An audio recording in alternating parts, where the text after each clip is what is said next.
कि 1700 रुपए से भी कम, सरकारी रेट से 278 रुपया कम। मूंग का मिलना चाहिए 7200 रुपया, कल राजस्थान में मिला है 6220 रुपया। ये मैं औसत, सरकार की अपनी औसत बता रहा हूं, राजस्थान की तमाम मंडियों की। बाजरा की भाई साहब ने जिक्र किया था, 2150 रुपए केंद्र सरकार का न्यूनतम समर्थन मूल्य है, और पूरा, अब तो सीजन खत्म हो गया है, कुल मिला के 1220 रुपया राजस्थान के अंदर औसत कल की थी। पूरे सीजन का देख लो, पूरे राजस्थान में पूछ लो, 1300 रुपए से फालतू किसी को नहीं मिला है।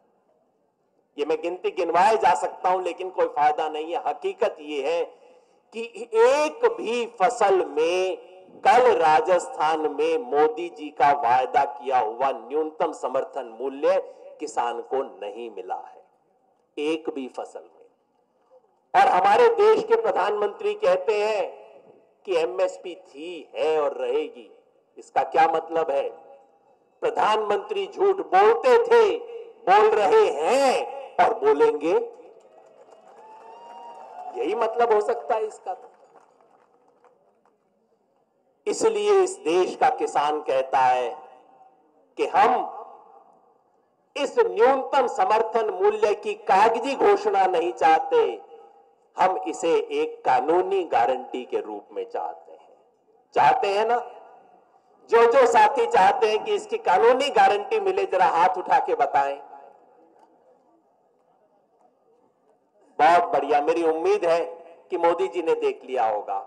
और अब आखिरी बात, आने वाले कल की। कई साथी पूछते हैं, आंदोलन के दोस्त पूछते हैं, जी आंदोलन का क्या होगा? आप तो जानते हैं मोदी जी तो बड़े अड़ियल हैं, वो तो मानेंगे नहीं, वो तो लोगों के ऊपर छापा पड़वाएंगे, वो तो इन 3 कानूनों को रद्द करेंगे नहीं। क्या होगा? क्या ये आंदोलन सफल होगा या नहीं होगा? मैं उन सब साथियों को बताना चाहता हूं, मेरे दोस्तों, ये आंदोलन सफल हो चुका है।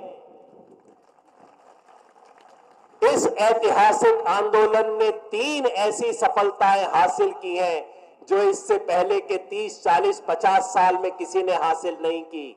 नंबर 1, इसने किसान के आत्मसम्मान को लौटाया है।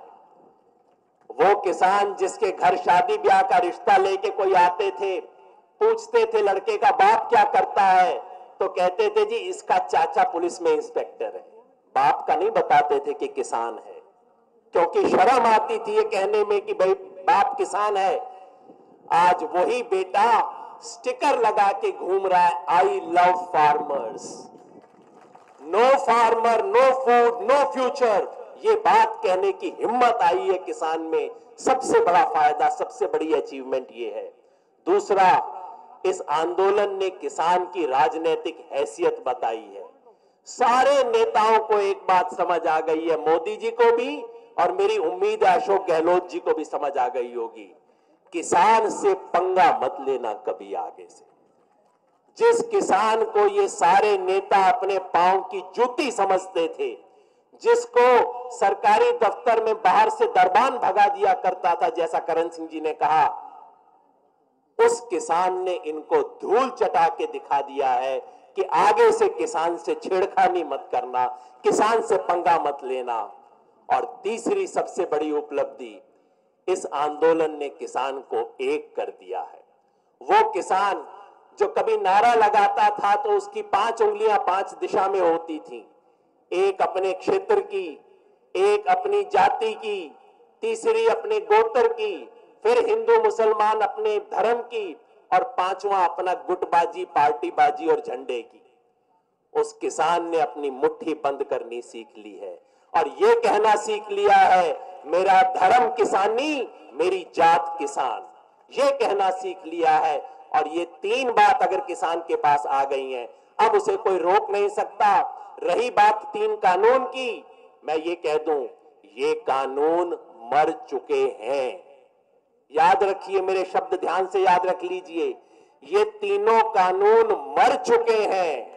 पर कई बार अस्पताल में होता है ना, वीआईपी पेशेंट जब होता है, पेशेंट तो मर चुका है, डॉक्टर बाहर आके कहता है नेताजी अभी कोमा में है, इसकी घोषणा कल की जाएगी। उनकी स्थिति क्या है?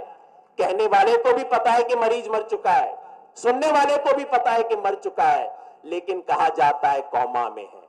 इसी तरह से ये तीनों कानून कौमा में हैं, मर चुके हैं। प्रधानमंत्री का अड़ियल रुख है कि घोषणा नहीं हो रही। तो हमारे किसी पत्रकार साथी ने कहा कि जी अब तीनों कानून मर ही गए हैं तो आप आंदोलन क्यों चला रहे हो? मैंने कहा भाई मर तो गए हैं, लेकिन डेथ सर्टिफिकेट लेके जाएंगे। बस अब डेथ सर्टिफिकेट उठाने का इंतजार है। हमारे नेता हमारे साथ हैं, मैं जानता हूं आप उन्हें सुनने को व्यग्र हैं, लेकिन हम ये सुनिश्चित करेंगे, लड़ेंगे और जीतेंगे। तो मिलके मेरे साथ कहिएगा, जिसने जीतना है, लड़ेंगे, जीतेंगे, लड़ेंगे, लड़ेंगे। इंकलाब, इंकलाब, भारत माता की, भारत माता की। धन्यवाद, बहुत बहुत धन्यवाद सर। वाकई में आपने बहुत स्पष्टता से आंदोलन का स्वरूप बताया।